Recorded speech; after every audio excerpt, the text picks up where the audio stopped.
Une parole de foi. Une émission qui vous relève. En direct tous les soirs. Tout va fonctionner, tout va marcher. De vivre cette foi. Pour vous aider à vaincre. Cieux. Pour que vous soyez épanouis. Mais je sais qu'avec Dieu, je suis plus que vainqueur. Écoutez des expériences de vie. Participez à la prière quotidienne.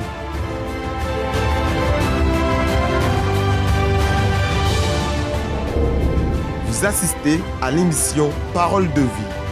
Bonsoir à tous, l'émission Parole de vie est avec vous maintenant en séjour vendredi 1er février. Et nous sommes ici, moi, en compagnie des pasteurs Bruno, ensemble pour pouvoir développer un sujet qui est très important, qui en réalité, beaucoup de personnes sont en train de vivre. Beaucoup de personnes souffrent de dépression et la dépression certainement a une origine. Et nous allons ici dans cette émission développer ces sujets. N'est-ce pas ça, Pasteur Bruno? Bonsoir, Pasteur Francisco. Bonsoir à tous les auditeurs qui nous écoutent par la radio positive et aussi sur Facebook dans cette émission Parole de vie.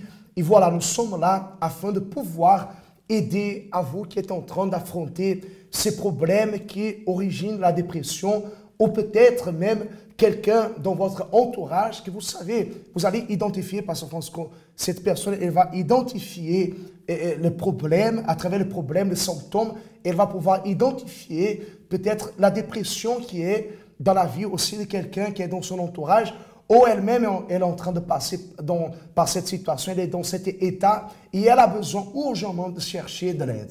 Exactement. Et vous allez voir maintenant ces spots qu'on va présenter avec les 9 symptômes. Les 9 symptômes, les signes qu'il y a que la personne, elle souffre d'une dépression. Et nous allons développer ce sujet. On va parler des signes d'une façon aléatoire pour que vous puissiez ainsi comprendre que peut-être c'est la situation que vous êtes en train de vivre dans votre vie. Et nous vous montrerons aussi comment vous pouvez vous voir délivrer de ces problèmes. Restez avec ces spots que nous revenons tout de suite après avec vous. Les 9 symptômes majeurs de la dépression. L'humeur dépressive. Il s'agit d'un sentiment de tristesse ou de vide présent presque tous les jours et toute la journée. La particularité est que cette tristesse est quasi permanente et n'a pas de motif précis énoncé par la personne. Diminution de l'intérêt. Une absence de plaisir pour des activités qui étaient agréables pour la personne avant l'épisode dépressif. Troubles du sommeil. Les troubles du sommeil dans la dépression sont caractérisés par l'insomnie ou l'hyperinsomnie. Évolution de comportement psychomoteur. Les personnes atteintes de troubles dépressifs ont des gestes lents, un débit de parole lent. Fatigue. La fatigue est également due en partie aux troubles du sommeil qu'elle rencontre.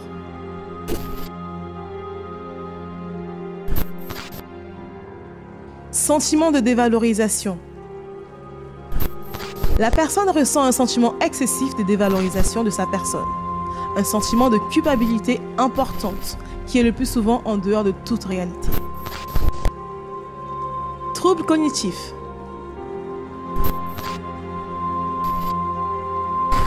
Il s'agit d'une diminution de la capacité de raisonnement, des difficultés de concentration et de positionnement qui entraînent une incapacité à prendre des décisions. Évolution du poids.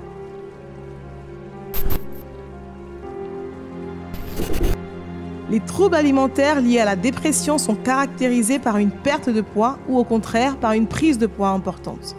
L'excès d'appétit peut être une façon de combler le sentiment de vide.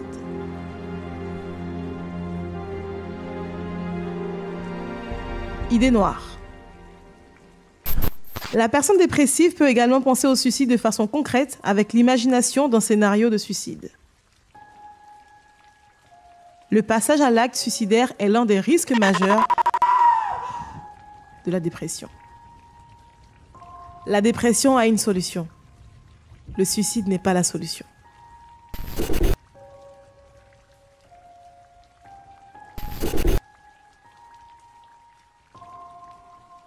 Et voilà, nous sommes de retour avec vous dans cette émission Parole de vie.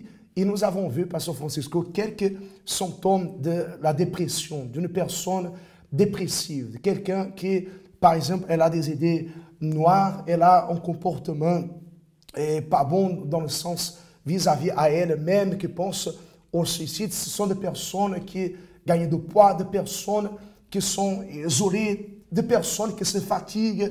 C'est-à-dire, ça commence normalement par un petit problème, mais qui peut générer après un gros problème. Des situations même amener la personne au suicide, à penser la mort. Des idées noires qui passent dans sa tête vis-à-vis à elle ou même à d'autres personnes, c'est-à-dire afin d'essayer de s'en sortir de la situation, mais que cela n'est pas la solution. Oui, parce que la personne, elle a ses idées noires, Pasteur Bruno, signifie que la personne, elle arrive à un certain point qui, elle dit que ça ne sert plus à rien de vivre. La personne, elle perd complètement l'essence de la vie et elle se dit alors que c'est mieux de mourir, comme si c'était quelque chose qui va résoudre les problèmes. Mais nous savons que ces idées noires, c'est justement déjà le malin qui est en train de s'emparer de l'âme de la personne, c'est-à-dire de prendre vraiment possession de la vie de la personne pour la condamner en enfer. Mais nous sommes ici pour éclairer la personne. La parole de Dieu nous dit que la parole de Dieu est une lampe, est une lumière.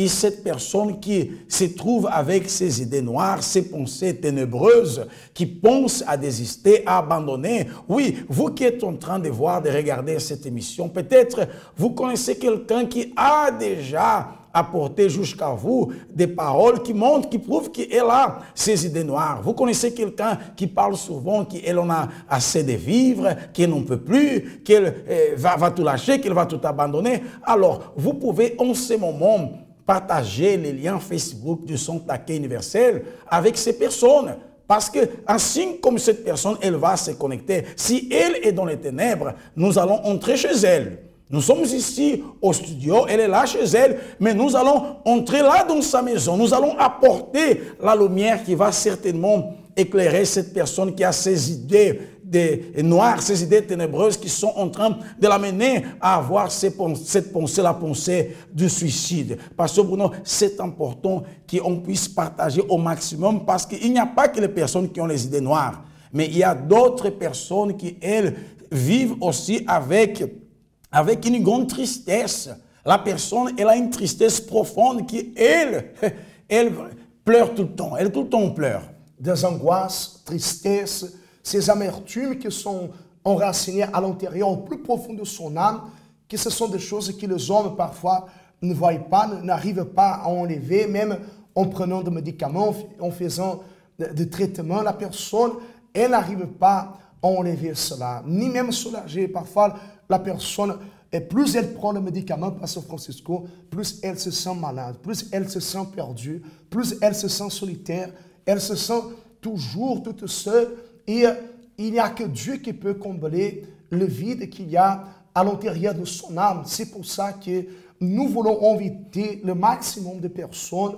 Oui, vous pouvez partager afin qu'elles participent avec nous de la prière que nous allons faire avant 23 heures. Nous allons agir la foi. Nous allons déterminer avec la foi. Nous allons faire cette prière afin d'aider cette personne pour qu'elle puisse s'en sortir de cette situation qu'elle est en train de traverser. Il y a beaucoup de personnes qui ont des troubles de sommeil, des personnes qui ne dorment pas la nuit, qui font même l'insomnie, ou alors lorsqu'elles dorment, elles font des cauchemars, elles se lèvent, se réveillent, c'est-à-dire c'est un sommeil troublé. Elles n'arrivent pas à avoir la paix, la tranquillité.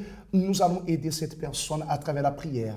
Parce que tous ces symptômes qui ont été présentés, ces symptômes, en réalité, qui a diagnostiqué tous ces symptômes, ce sont les médecins. Les médecins, parce qu'il y a les médecins qui travaillent en tant que psychiatres, psychologues, qui accompagnent les personnes qui souffrent avec les problèmes de dépression. C'est eux qui ont diagnostiqué tous ces problèmes qui ont été mentionnés, tous ces signes qui sont là. Mais souvent, ce qui arrive, comme vous avez dit tout à l'heure, le médicament ne résout pas les problèmes. Un traitement une internation ne résout pas le problème. Et dans plusieurs cas, même, on voit que la situation finit encore par s'empirer. Nous sommes habillés de cette façon, comme ça, mais nous, on n'est pas des médecins. Ça, la tenue que nous avons, c'est la tenue de la foi, parce que chaque vendredi, nous avons ce travail fort de délivrance au centre d'accueil universel. Et dans un acte de foi, nous nous habillons comme ça. Mais nous ne sommes pas médecins. Mais nous savons davantage que le problème spirituel, la dépression, est là comme fond les problèmes spirituels. Pour cette raison, que ce n'est pas le médicament qui résout les problèmes. Ce n'est pas le traitement, une internation. Donc là, nous exerçons la foi aussi pour que la personne, elle soit délivrée de tous ces symptômes, de tous ces problèmes spirituels. Parce que nous avons plusieurs témoignages, Pasteur Bruno, au centre d'accueil universel, des personnes qui sont arrivées dans cet état et ont été délivrées. Des personnes qui, elles ont subi, elles ont passé par des situations parce qu'il a le symptôme de la personne qui elle est dépressive, mais il y a eu une raison, il y a eu une cause pour laquelle ces symptômes, cette situation est arrivée.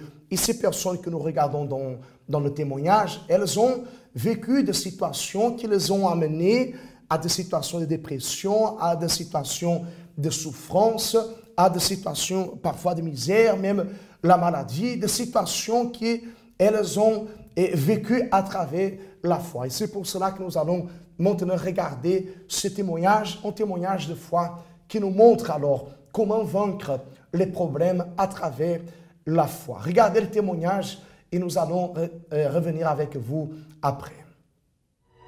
Vous assistez à une histoire de vie. Nous sommes ici avec une personne qui a utilisé la foi et à travers de la foi, elle a obtenu le résultat, le changement de sa vie. Quel est votre nom? Claudia Nonsan. Madame Claudia, comment était votre vie? Quel était le problème avant d'arriver au centre d'accueil? Alors avant d'arriver au centre d'accueil, j'avais une vie totalement détruite, tout simplement parce que j'étais remplie de haine, de colère, de noirceur à l'intérieur de moi. J'étais une personne très rebelle, très insolente, vraiment, je répondais à tout le monde, je n'avais peur de personne, je n'avais pas peur des autorités, j'étais très vulgaire dans mon langage. J'étais très speed en fait dans ma façon d'agir, mais dans un mauvais sens en fait. C'est-à-dire que si on me cherchait, tout de suite je répondais. Je pouvais me battre avec des filles comme avec mes anciens copains aussi. J'avais pas peur de me bagarrer, j'avais pas peur d'être violente en fait. Qu'est-ce qui s'est passé dans votre vie pour que vous soyez une jeune fille comme ça? Eh bien tout simplement, j'ai perdu mon grand frère d'une mort assez tragique parce qu'il est mort d'une balle dans la tête. Il fréquentait de très mauvaises personnes, bon élève, tout ça, mais on vivait dans une cité, donc les personnes qui fréquentaient n'étaient pas recommandables. Donc du coup, il est mort et j'avais cette envie de le venger, l'envie de tuer, l'envie de vraiment faire payer les personnes qui lui avaient fait ça en fait, puisque je venais tout juste de construire une relation avec mon frère, parce qu'on avait une relation assez conflictueuse et j'avais vraiment la haine en fait en moi. Et qu'est-ce que vous avez fait en arrivant au centre d'accueil pour changer cette situation, pour se débarrasser de cet esprit, cette haine, cet esprit de vengeance qui avait à l'intérieur de vous? Alors, pour pouvoir me débarrasser vraiment de tout ça, ça n'a pas été facile, mais j'ai fait les chaînes de prière. J'ai participé le vendredi, surtout le propos de la délivrance, le vendredi et le dimanche après-midi, parce que le vendredi, ça ne suffisait pas. Je voulais vraiment me débarrasser de tout ce qui n'allait pas. Et donc, j'augmentais encore plus ma foi en venant le dimanche également après-midi.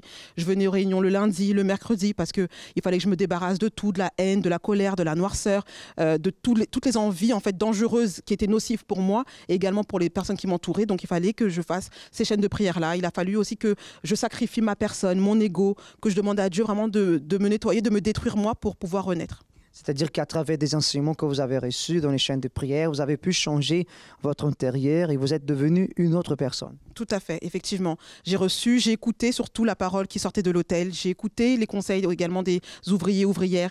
Le pasteur me suivait, j'avais cet accompagnement spirituel dont j'avais besoin et j'ai suivi mot pour mot. Je n'ai pas abandonné, je n'ai pas désisté, c'était pas facile. La lutte était grande, le diable était encore beaucoup plus révolté du coup, le fait que je veuille me débarrasser de lui. Donc j'ai dû vraiment persister et mettre en pratique la parole de Dieu. Aujourd'hui, est-ce que vous êtes une personne baptisée de Saint-Esprit? Tout à fait. Et heureusement et grâce à Dieu, parce que sinon, sans ça, je n'aurais pas pu être là.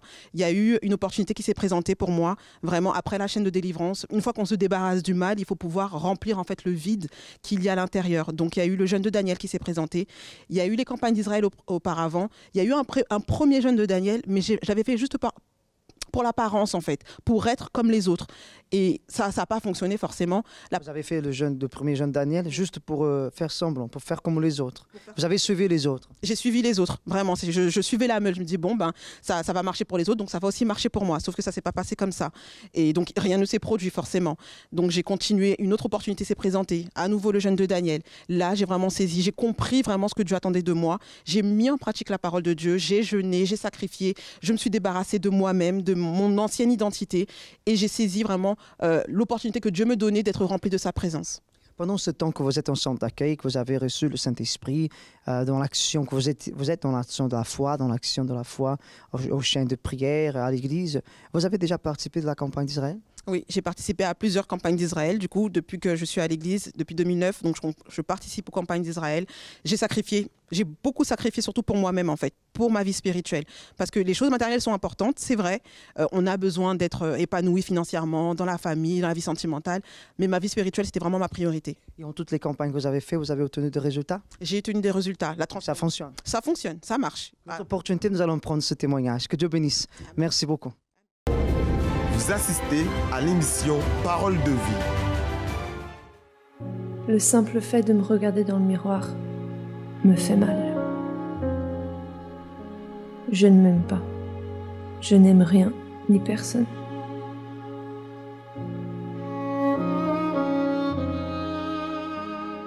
Je ne sers à rien. Je n'ai pas d'argent, pas de travail. Je n'ai rien. Parfois, je me dis que si je pars, je ne manquerai à personne. Le plus dur, c'est de se lever chaque matin avec la sensation que tout recommence. Avec cette souffrance qui ne me quitte pas. Mes amis, ma famille, il y en a qui veulent m'aider. Mais ça ne sert à rien. Il n'y a pas de solution pour moi. Je pleure tous les soirs. Pendant la journée, je suis normale. Mais la douleur me fait verser des larmes à l'intérieur. Personne ne le sait.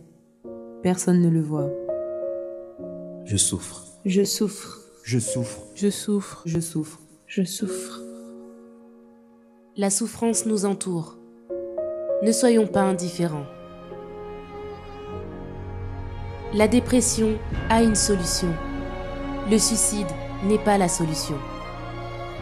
Si une personne de votre entourage ou vous-même souffrez de dépression, appelez-nous au 01 53 35 85 11 et recevez gratuitement de l'aide. Retrouvez plus d'informations sur notre site centredaccueil.fr.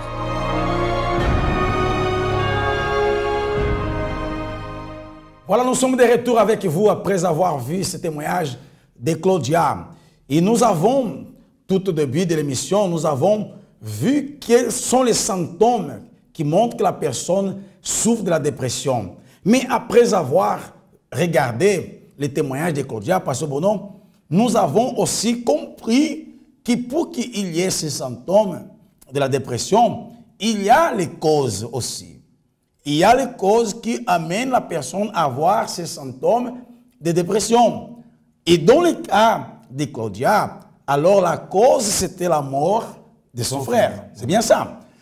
La cause, c'était la mort de son frère. Comme d'autres personnes, elles dépriment pour d'autres causes. Par exemple, on va dire la personne une déception amoureuse, la séparation dans le mariage, même la mort d'un fils, d'un enfant, des personnes qui elles souffrent de dépression à cause de surendettement, n'arrivent pas à payer ses dettes. Il y a la personne qui a les complexes aussi d'infériorité. Voilà. Elle se dévalorise, n'est-ce pas? Elles se sont dévalorisées. Voilà. Et pour cela, elles dépriment.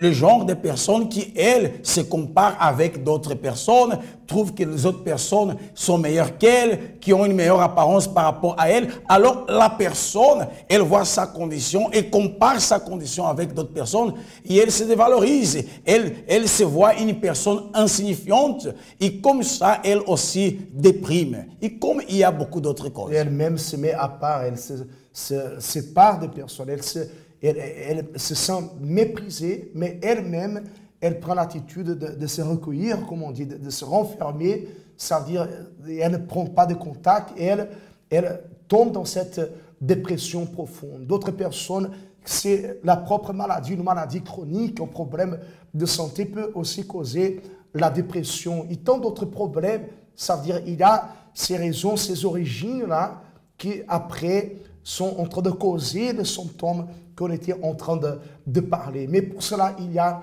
une solution, que c'est la foi. C'est la foi en Dieu, dans le Dieu vivant, le Dieu qui a changé la vie de Claudia, le Dieu qui a changé la vie de tant de personnes. Chaque témoignage que nous regardons ici dans l'émission, que nous passons ici dans l'émission, montre qu'il y a la solution pour cette personne que nous regarde, Pasteur Francisco. C'est pour ça que nous voulons l'inviter à que vous puissiez écrire votre nom, ou le nom de vos êtres chers, dans le commentaire, car nous allons faire la prière.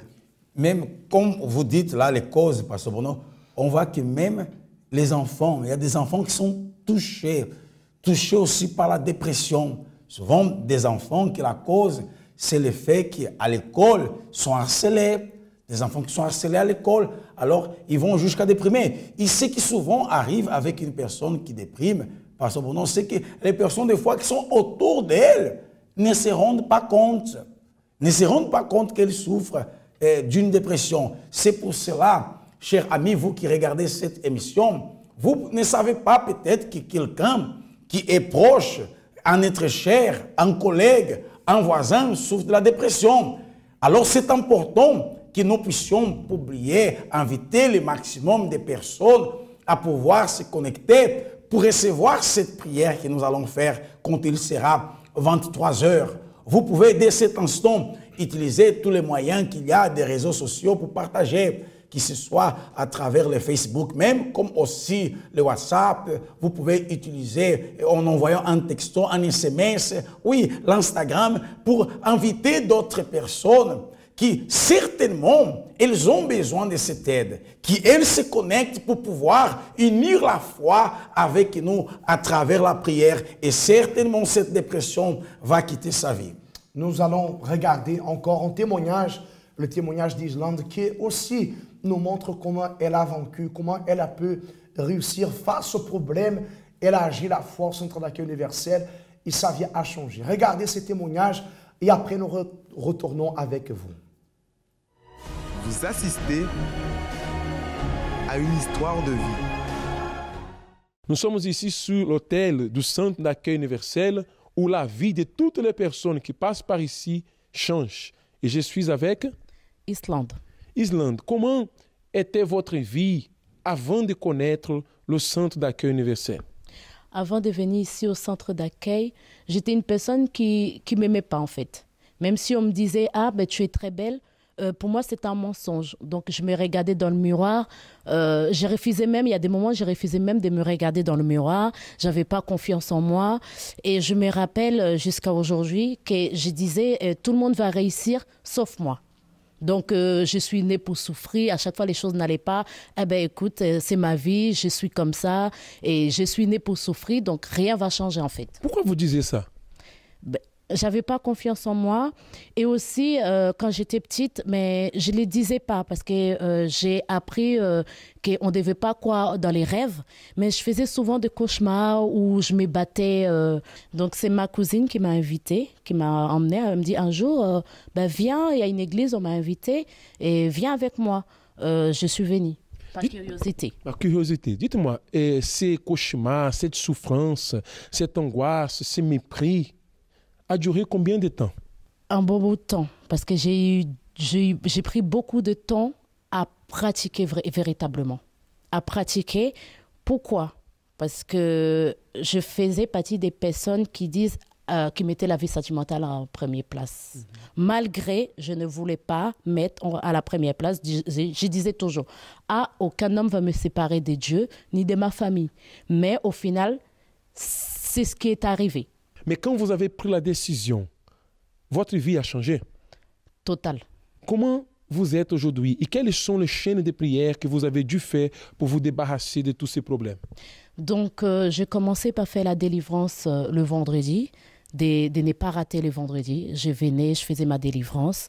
Et aussi, je venais les mercredis, les dimanches pour chercher la présence de Dieu, pour enlever les tristesses parce que j'étais aussi triste. Il y a des moments, la nuit, je pleurais, mais je ne savais pas pourquoi je pleurais.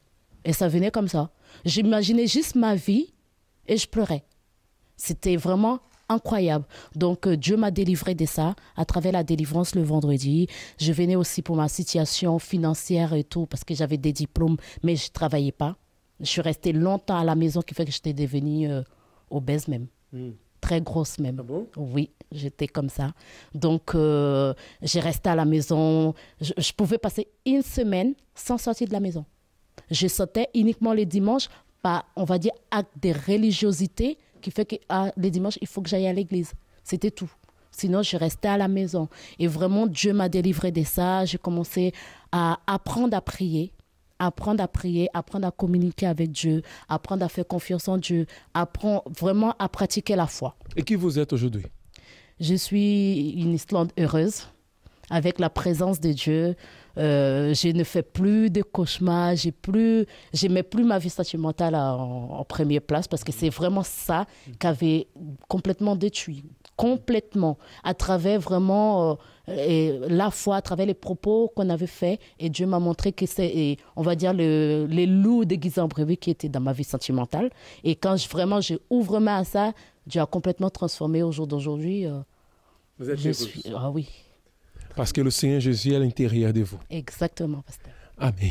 Voilà que tout est possible à celui qui croit. Voyez qu'elle qui ne croyait pas en elle, qui n'avait pas confiance en elle, Dieu a pu la transformer. Et vous aussi, vous pouvez être transformé en venant participer d'un de nos chaînes de prière ici au Centre d'accueil universel. Vous assistez à l'émission Parole de vie. Dépression. Tristesse. Isolement. Séparation. Détresse. Suicide. Stress. Quelles seraient les armes les plus efficaces pour combattre la dépression? Être optimiste, il faut peut-être avoir une aptitude au bonheur. Oui. La personne, on l'entoure, on est près d'elle, on s'occupe d'elle, on prend soin d'elle. Et je pense qu'avec le temps, ça peut aider à guérir une dépression. Éviter de mettre la pression sur soi-même. Si tu as le soutien des siens, et dans le milieu dans lequel tu vis, tu as le soutien de ces personnes, je pense que ça peut jouer beaucoup. À partir du moment où on a envie de se soigner, c'est déjà une bonne chose. De vouloir guérir, déjà, c'est un premier pas. Alors souvent en fait on utilise des antidépresseurs, des médicaments. Je pense que c'est quelque chose d'insuffisant. C'est-à-dire qu'il y a souvent d'autres traces beaucoup plus profondes et que les traitements médicamenteux, ils peuvent soulager, mais qui sont largement insuffisants et qu'il faut effectivement à ce moment d'autres thérapies, plus psychologique et moins psychiatrique. Hein, qui dit psychiatrie dit médecine classique. Donc je pense qu'après, il y a toutes les thérapies psychologiques, comportementales et autres. Bon, si au niveau du travail, ça allait mieux, donc peut-être que ces gens-là iraient mieux aussi, quoi. Si la femme ne le voit pas au travail, peut-être qu'aussi, dans le milieu familial, ça se dégrade aussi, et puis ainsi de suite, quoi. Être accompagné. Il n'y a pas d'autre moyen que d'être accompagné, de pouvoir en parler. Alors souvent, les personnes qui sont dépressives, justement, elles sont peut-être un peu repliées sur elles-mêmes et c'est un peu compliqué, mais ne serait-ce que pouvoir en parler à son médecin généraliste, dire qu'on se sent pas bien, qu'on se sent fatigué, ça peut être déjà une première étape. En parler à son entourage, peut-être qu'il peut aussi orienter, accompagner et faire en sorte qu'on sorte de cette maladie, de ce trauma, parce que c'est quelque chose qui affaiblit énormément et on peut rien faire, on a vraiment besoin d'aide. La dépression a une solution. Le suicide n'est pas la solution. Voilà, nous sommes de retour avec vous déjà avec la bouteille d'eau préparée pour pouvoir réaliser la clameur quand il sera 23h. Faites de même aussi préparer déjà votre verre d'eau, votre bouteille d'eau. Nous venons encore à l'instant de voir, Pasteur Bruno, le témoignage d'Islande, n'est-ce pas? Elle aussi, elle souffrait de dépression. Il y avait aussi les causes par lesquelles elle a commencé à souffrir de la dépression. C'était justement de se sentir dévalorisée, d'avoir, on va dire comme ça, ces complexes d'infériorité, déception aussi sentimentale, n'est-ce pas, qui a fait alors qu'elle sombre dans la dépression. Et elle restait enfermée, ça pouvait arriver à une semaine de suite, elle est restée enfermée. Même elle est devenue obèse, tel comme on a parlé tout à l'heure. Ça veut dire la personne qui elle commence à faire la dépression, elle souffre de plusieurs symptômes. Et elle a besoin de chercher urgemment de l'aide. Et c'est pour ça que les portes du centre d'accueil universel sont ouvertes chaque jour pour aider à ces personnes. Pasteur Francisco, mais maintenant nous voulons faire la prière qui certainement va donner la force, la condition à que cette personne elle puisse prendre cette attitude de chercher aussi de l'aide. Et là où elle est, certainement elle va déjà se sentir bien. Exactement. Nous sommes déjà arrivés à l'heure de la prière. Il est déjà 23 h. Nous allons envoyer maintenant l'appel pour la prière et nous reviendrons déjà en train de parler avec Dieu.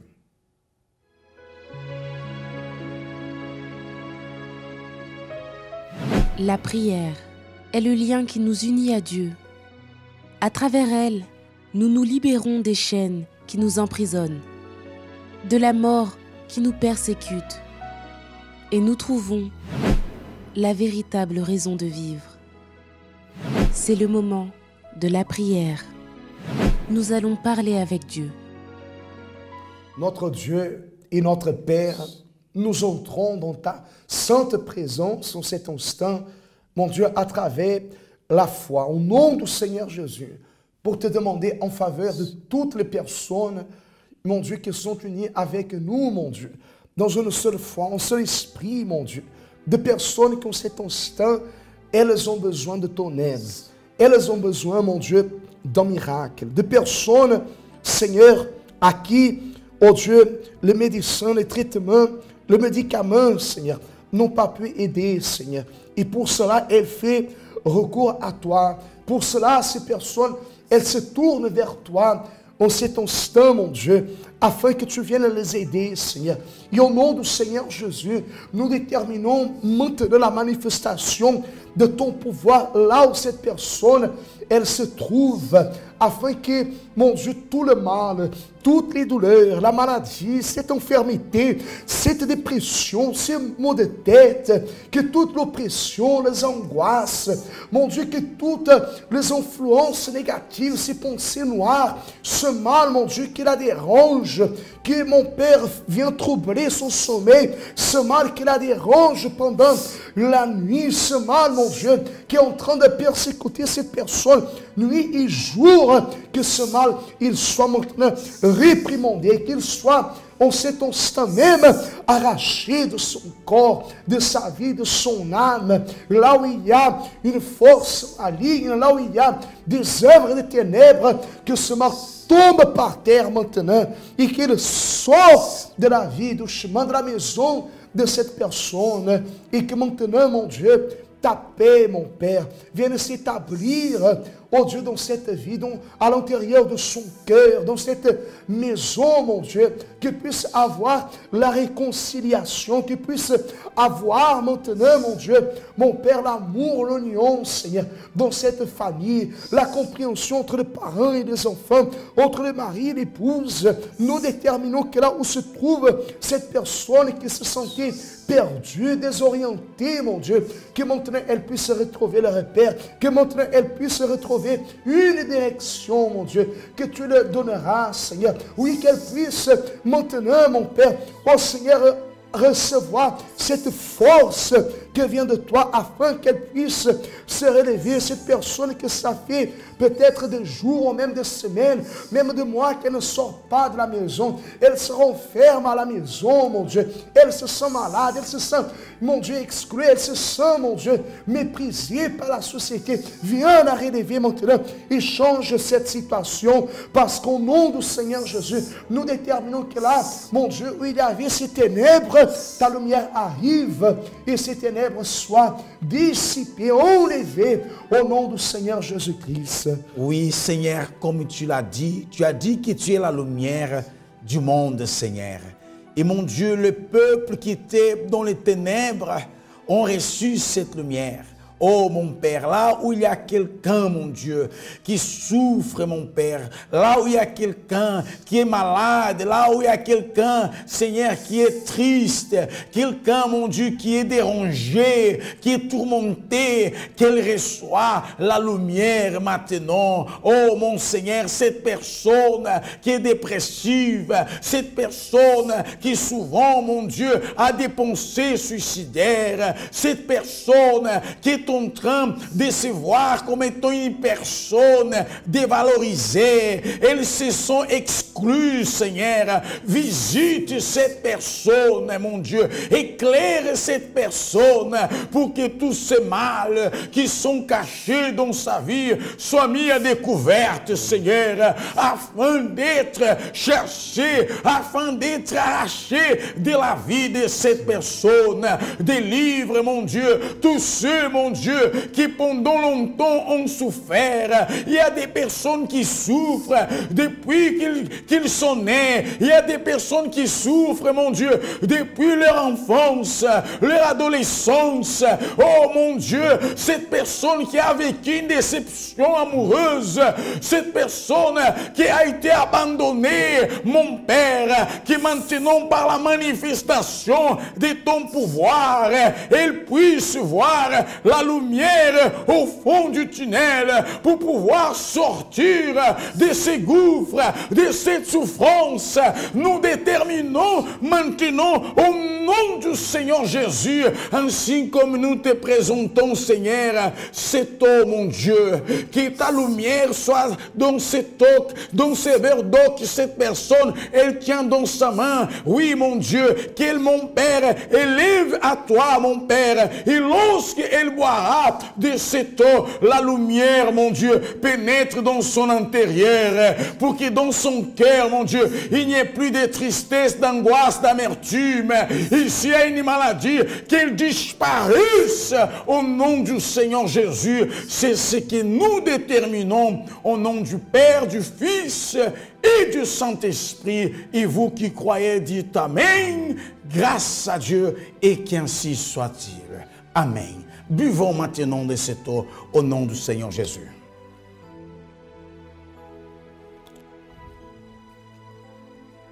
Voilà, soyez éclairés au nom du Seigneur Jésus.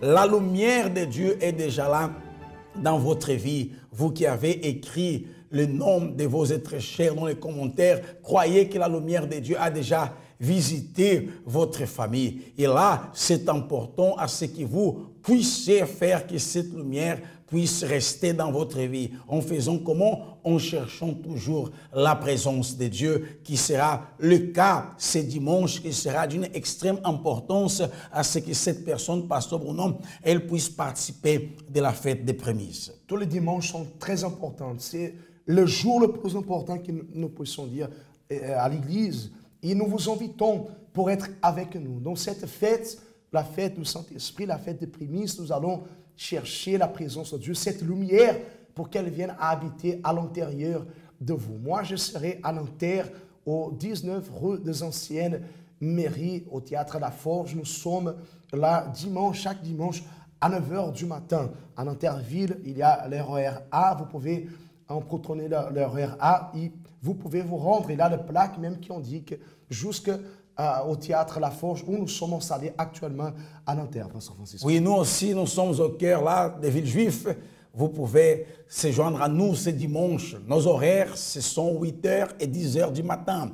Dans la rue Yuri Gagarine, numéro 2729. Vous pouvez se joindre à nous. Vous pouvez aussi venir par les moyens de transport qu'il y a, qui sont plusieurs. Il y a le métro 7, et les terminus. Vous arrivez jusqu'au terminus Villejuif, lui, Aragon. Comme vous pouvez aussi arriver jusqu'au terminus du tramway T7, toujours à lui, Aragon. Sinon, il y a des lignes de bus comme les 162, les 172, les 180, 185, les 380, tous ces lignes de bus qui vous laissent là dans la proximité du centre d'accueil universel. Mais avant dimanche, nous y serons demain samedi dans la prière des cas impossibles à 7 h du matin. À Nanterre, à midi, et ici à Paris, au siège, au 254 rue du Faubourg Saint-Martin, Vous avez aussi à 7 h du matin, comme à midi, et aussi à 15 h, il y a le métro ligne 2, la ligne 5, la ligne 7, soit la station Stalingrad, soit la station Louis Blanc. Et certainement, chaque porte, chaque centre d'accueil universel sont à disposition de ces personnes qui ont besoin, Pasteur Francisco, afin de pouvoir les aider. C'est cela que nous faisons quotidiennement. Nous apportons de l'aide, le secours à ceux qui sont alors dans une situation désespérée, dans une situation de détresse. Nous sommes là pour vous aider. Nous arrivons à la fin de notre émission, Pasteur Francisco, le dernier... Oui, et si quelqu'un veut nous contacter, appelez toujours au numéro 01 53 35 85 11 ou alors consultez notre site web qui c'est le www.centredaccueil.fr. Et là, c'est tout de notre émission pour ce soir. Nous vous souhaitons une bonne nuit. Que Dieu bénisse abondamment. Au revoir.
Je t'aime tant.